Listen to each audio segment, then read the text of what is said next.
Hi, welcome back. In today's class, we will be working with just Sarvangasana series, working in different ways with different setup for the blankets. So you'll need some blankets.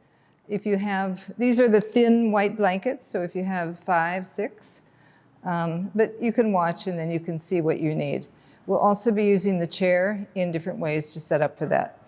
If you have a couple of bandages, like ACE bandages, we'll be using that. We're going to devote this section on Sarvangasana to working with the cervical spine. If you're lifting, if your dorsal spine is coming out, C7 is coming out.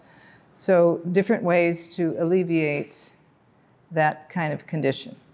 Okay? All right, let's get started. Before we start our practice, I wanted to let you know about my online programs and workshops. Whether you're new to Iyengar yoga and want to learn the basics in a systematic way, a seasoned practitioner looking to revisit the essentials, or a yoga teacher seeking inspiration.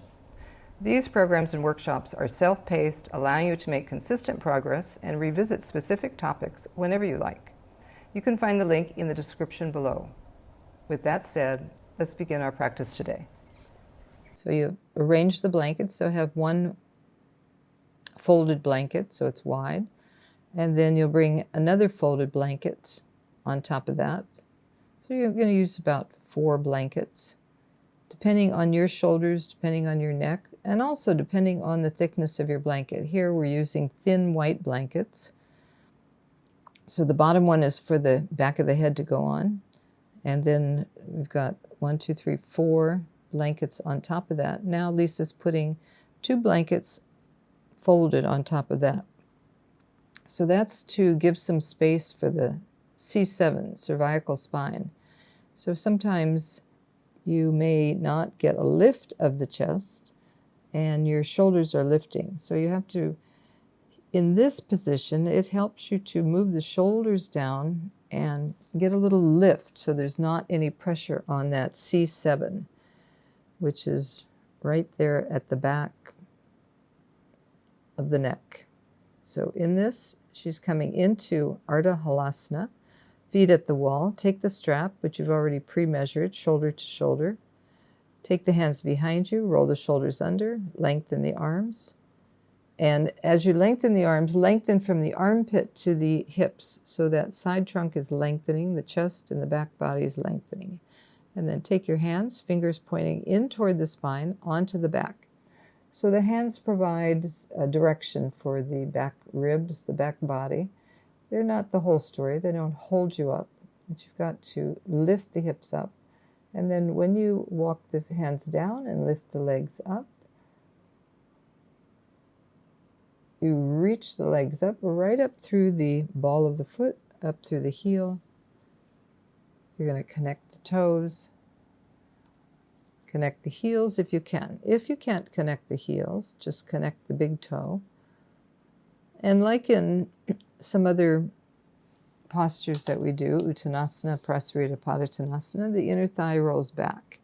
At the same time, there's resistance with the middle of the buttocks. Middle of the buttocks and tailbone move toward the wall. You're moving your thighs back so that the whole body is aligned. From the shoulders moving down, through the side trunk, through the hips, the legs, right up to the mounds of the toes and the heels. So you can see your heels, lift the inner heels, lift the inner ankles. Press your elbows down, press your upper arms down.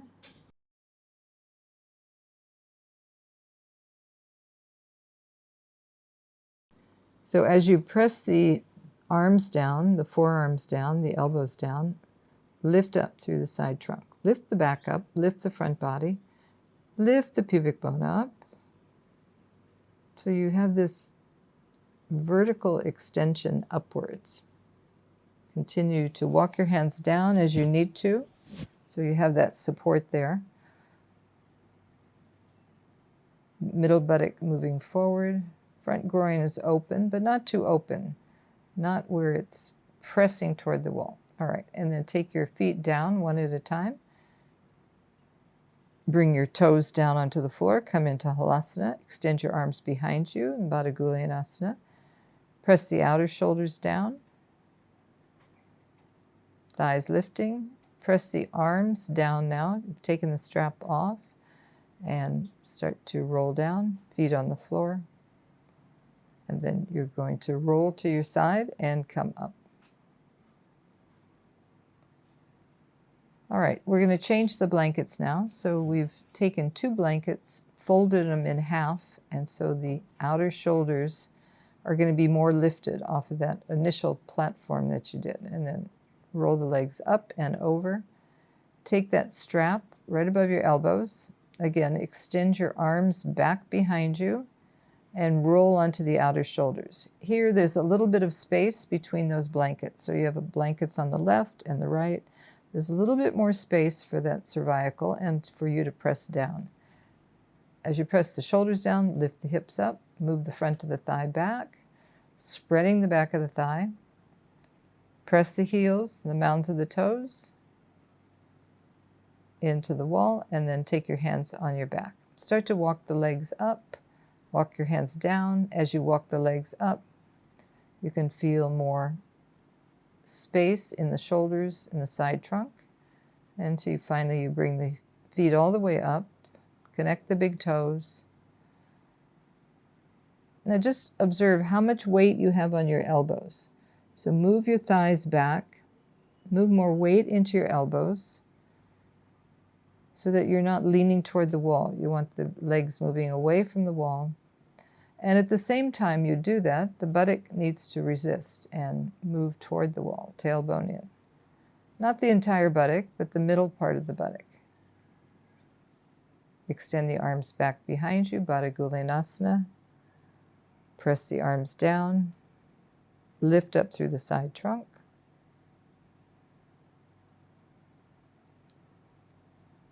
If that becomes difficult, so you need to change the cross on the fingers. And then extend the arms back behind you. So one cross is going to be easier than the other. And now she's taking the hands, crossing the fingers, and turning the palms out. As she turns the palms out, she wants to move the arms down and lift up through the legs, which is a little bit more difficult. If you're closer to the wall, you could have your feet at the wall. So here her arms are lifting up. She could have used another blanket under the forearms to be able to press into.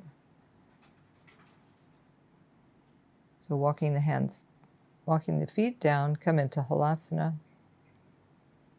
Keep extending the arms.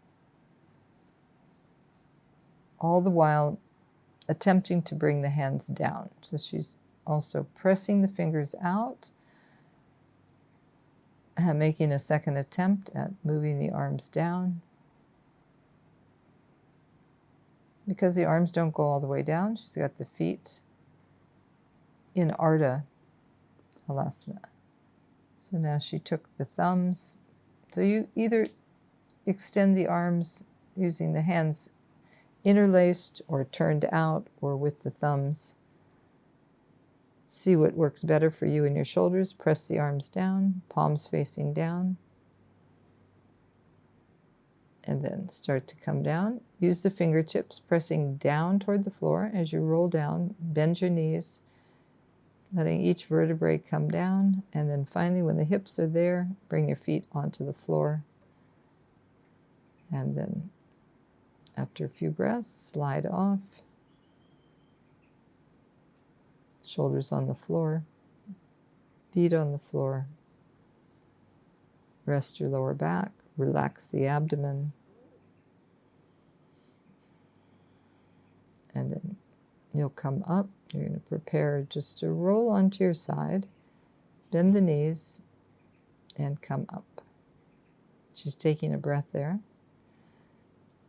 So now we're changing the blanket setup again. Okay, so we're turning the rolled edge toward the end of the mat, facing away from the wall. And you can see there's 2 bandages there.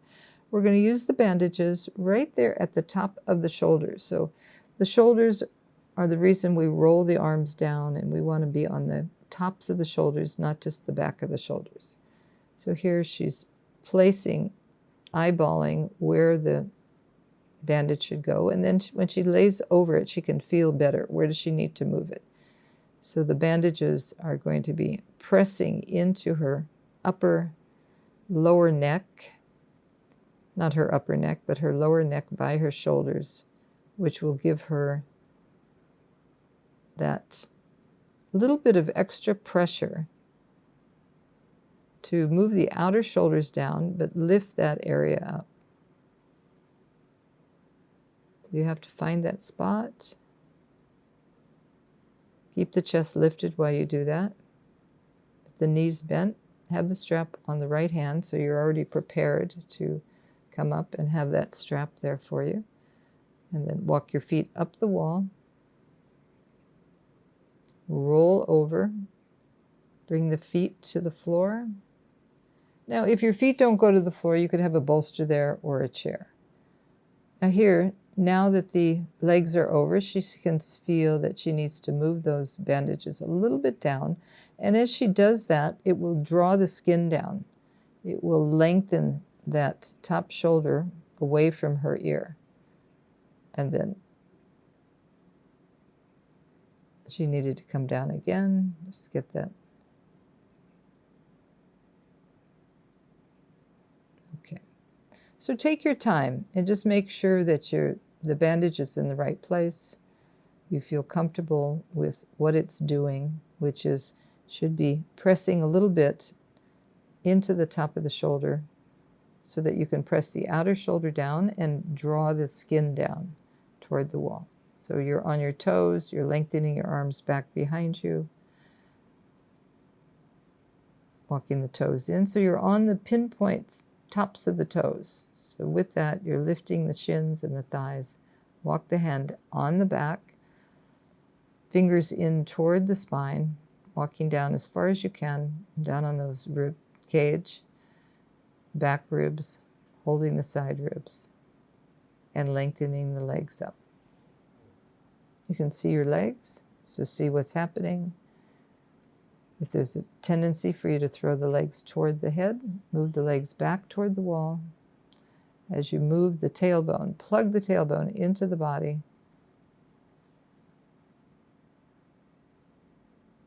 Bring the big toes together. Press up through the mounds of the toes.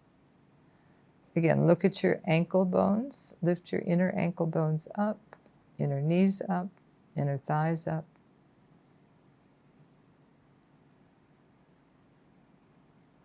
Observe how much weight you have in your neck.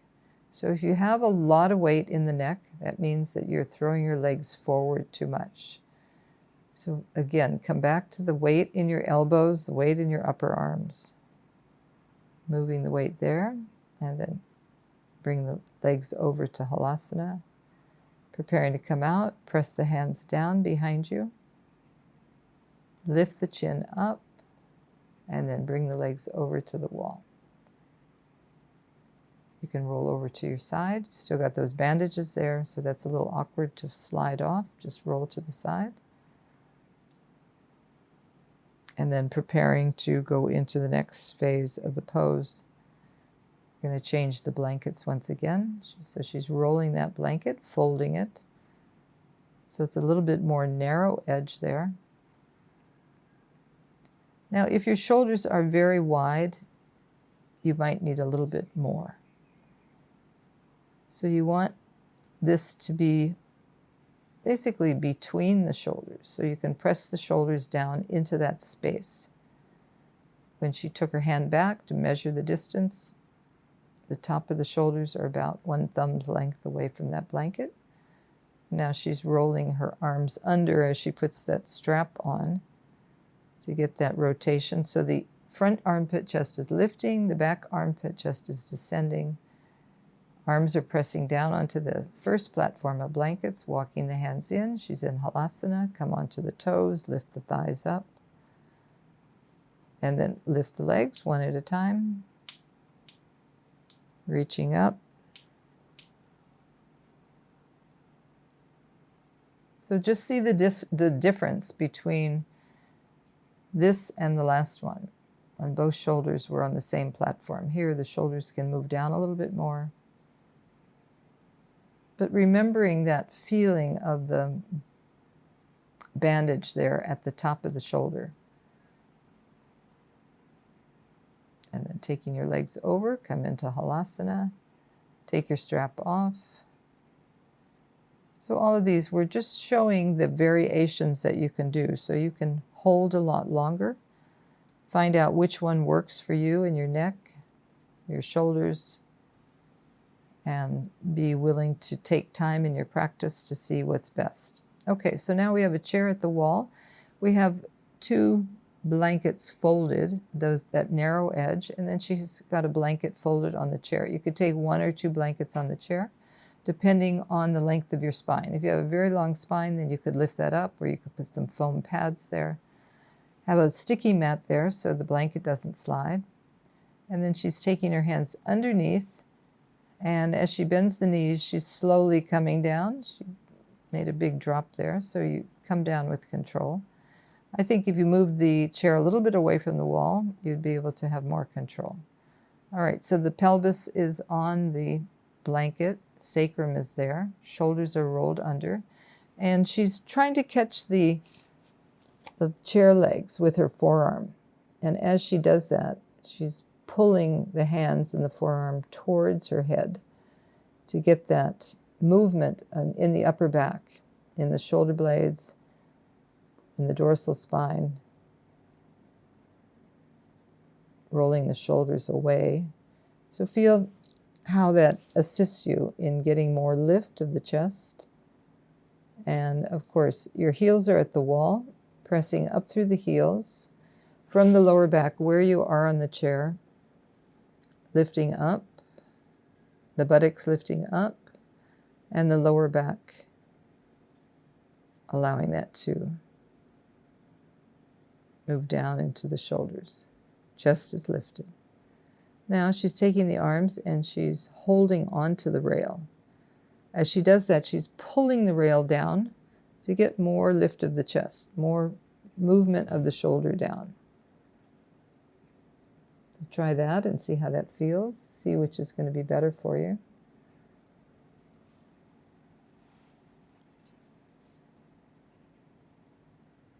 And then taking the legs away from the wall.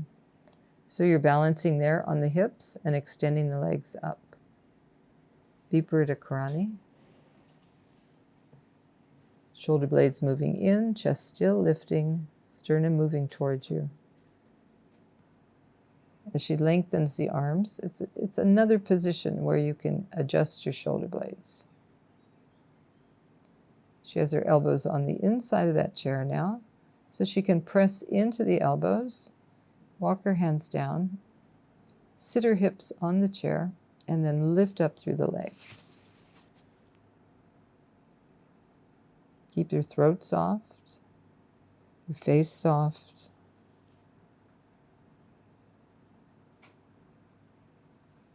So in our practice, we do a lot of standing poses. So the standing poses builds the strength in the leg. Maintaining the movement of the legs upward.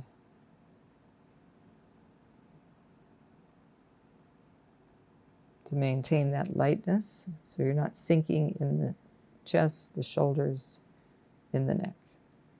So now take your arms down, hold on to the back of the chair. So all the while, adjusting when you need to roll the shoulders under a little bit more, when you need to press the hips down, when you need to lift up through the chest. So experience what this feels like, as in all of these different positions that we've been doing. Experience what's needed for you, what feels more comfortable, what feels more of an opening, what's needed for you. All these are modifications and adjustments depending on your body, depending on your chair, depending on the size of the props. So be willing to experiment. Bring your legs over into Halasana, pressing the arms forward. You can see when she bends her elbows this time, she has much more of a bend. So the shoulders have opened. She's on a better position on the shoulders, on the tops of the shoulders. And that is helping her to get deeper into the pose.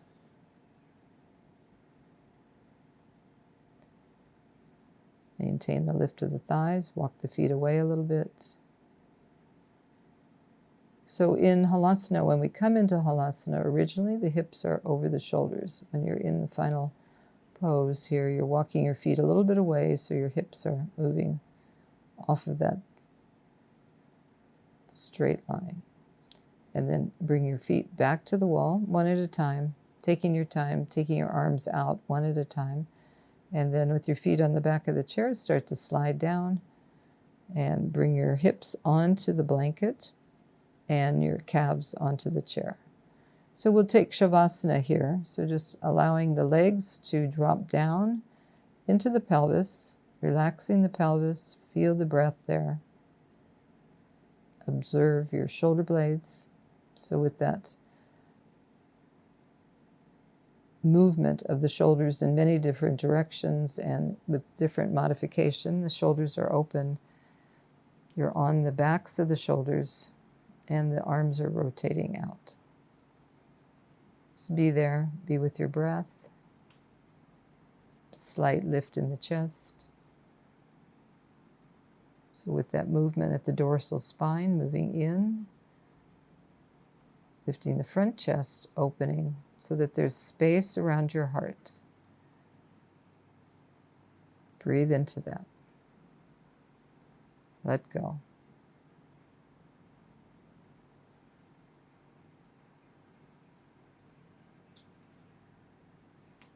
Namaste.